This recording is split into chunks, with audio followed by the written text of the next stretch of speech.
So nice to meet you. Likewise. It's an atmospheric night in Stamford Hill, with police sirens outside as you're reading. It's really beautiful and special, intimate. First and foremost, congratulations. Thank you very much. So what really struck me in reading this collection is it's not mentioned as a selected, it doesn't couch itself in the context of being, a monumental volume at a certain point in your writing, but actually it's made up of translations of 4 books, and I believe the first is 1984, 2006, 2013, 2020. So that's quite interesting in and of itself, because you are essentially bringing together in English in this book 20 years plus. Well, no, 20 years of writing. Longer than that, yeah, 40 years of writing, sorry. So, did you feel that in putting it together, this relationship with your life spent writing, and is that part of what the experience has been, seeing the book? I think it's thank you for the question and for your initial words. I think it's been a bit of a reckoning, an opportunity to trim. I mean, I'm not a very prolific writer. I've written 4 poetry collections. I've published 4 poetry collections since 1984. But the one thing, or the only things I do not regret are the ones I have not published, in a sense. So having the opportunity to revisit 100 poems of the 4 books, it was great in the sense that I could leave out some of them. Some of them I left out because I thought that, rhyme made them very difficult to translate, and but others simply because I profoundly disliked them at this stage. And I think I should have been even more ruthless and go down to 80, 70, or even 60. It shocks me that a man who's only published 4 poems in that time would consider the 100 to be an excess. Are you a minimalist in that regard? Yes, in 4 books of poetry. Yes. I think, I don't know whether you agree with me or not, but I don't think that you can write poetry when you wish to write poetry. I mean, you write poetry when poetry wants to be written, and so I don't make it my business to just sit down and write on a regular basis. Occasionally, I go through a purple patch and write something and then take it from there. But I think that, in a sense, to publish 2 books in 7 years for me is exceptional speed. There's this Spanish writer, who coined the phrase poeta lento, a slow poet. I'm a very slow, extremely slow poet, and I don't believe of that.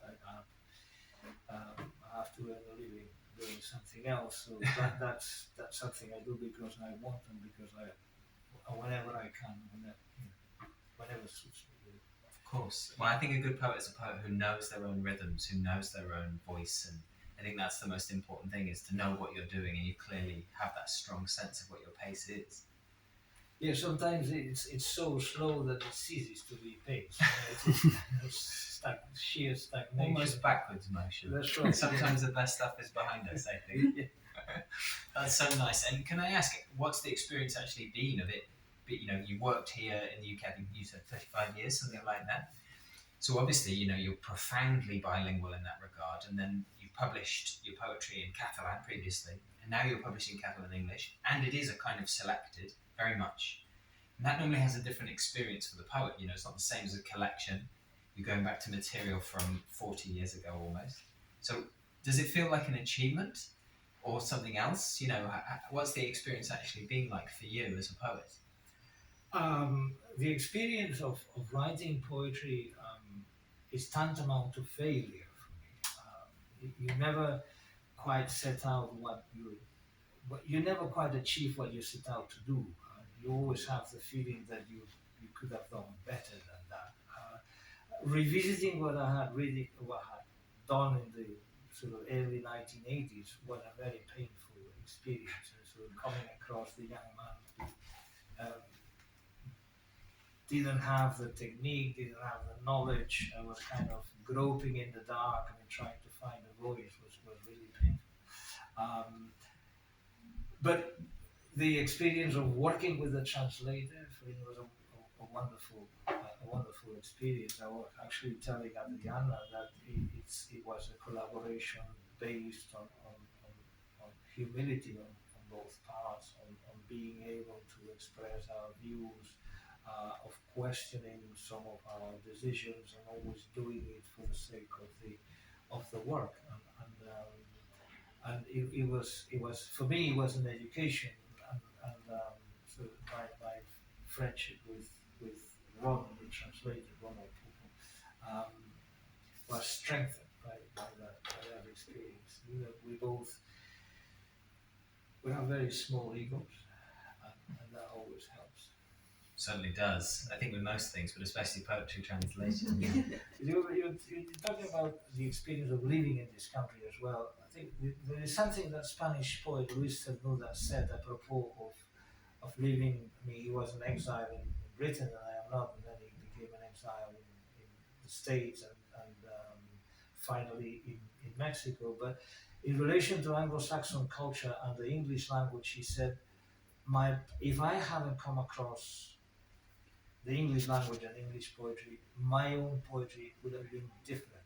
He said, I don't know if it would have been better or worse, but it certainly would have been different. Yes. And I think that's the case as well for me.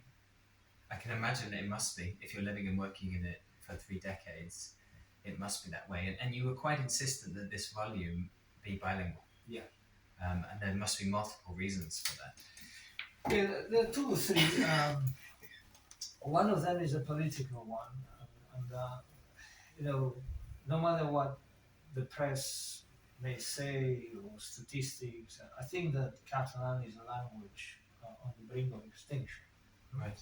So we have to do everything possible to make it visible. That's one thing. There is also a matter of honesty vis-a-vis the reader. It may very well be that only a very small number of readers will be familiar with both languages, but you are giving them the chance to compare and to read both texts side by side. And I also think that ideally, without getting into financial considerations, and which is something that publishers need to take into account, and so on and so forth, ideally, I think that all translations of poetry should be bilingual. Right. So I was reading a translation of Cavafis Cavafi into Catalan, and I don't know Greek. I cannot read Cavafi in Greek, but it's fine. I mean, someone out there will obviously know both Greek and Catalan. I think that's right. And I think it's particularly important in your case, I think, being someone who's lived and worked and educated generations of people here in the UK, who is trying to maintain the Catalan language. I think it's particularly important that your book was in both languages, it seems to me. I have a couple more questions and then I'll stop bothering you for sure. No, it's a pleasure. Thank you. I think it was really interesting, specifically when you were just giving that wonderful reading to us. You were talking about someone jokingly goading you into writing a more cheerful poem. This is something that has been said to me quite a lot. People meet me and I try to be as gregarious as possible, and then they're like, "Oh, that was a miserable reading you did." So I do wonder. I often think, I always say to them, some of my books are deeply depressing. It all goes into the poetry. Yes. You know, I'm trying to somehow follow out this reflection on what I think. I don't think it's depressing. I think that life allows its range of good and bad. What's your relationship with that? Do you think that a lot of, the heavier, shall we say, the more profound thinking that others might perceive as heavy goes into your work, or do you think it's part of something that you're doing specifically in your poetry? I think there are lots of reasons to be sad in life, but at the same time, sort of philosophical pessimism helps you live a happier life, because you kind of seize, you're in the business of seizing the moment and gathering the roses while you can. Um, it in my case, it may very well be that poetry, among other things, is a bit of a refuge. Yes.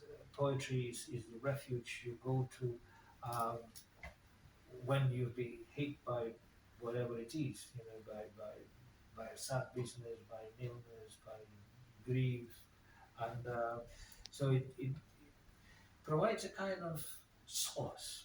Mm. And I suppose that when you're happy, you try to be as happy as possible for as long as possible, and you don't worry too much about writing your happiness. I think you're right. Yes, I think it's benevolent to us all to have low expectations in life. It always means we're happy and happily surprised. And then my final question is a bit of a selfish one. I'm interested in epigraphs. I've always been fascinated in epigraphs, and we talked a little bit in correspondence about your influences. I really loved your use of epigraphs and quotes by other poets. Could you tell me a little bit about that, the way that you've evoked some of the voices that have clearly influenced you? I think it's both a way of expressing my gratitude to certain poets, the likes of Gabriel Ferrate, the likes of Anne Michaels, or Paul Eluard, or Luis Cernuda, and others. And at the same time, it's a way of providing the reader with a sort of a clue in relation to certain prompts. There are poems of mine which have been prompted by a line or by a word that I've borrowed from someone else, and so making that visible is also a way of helping the reader have more information about that poem in particular. It's also a way of telling them, look, this is where this poem comes from. Yeah, it speaks to a lineage. Yes, It's like a roadmap to a lineage. Yeah. It's been such a joy to hear you read and to talk with you. Really, congratulations sincerely. Thank you very book. much. It's been a pleasure talking to you too. Thank you, Jordi.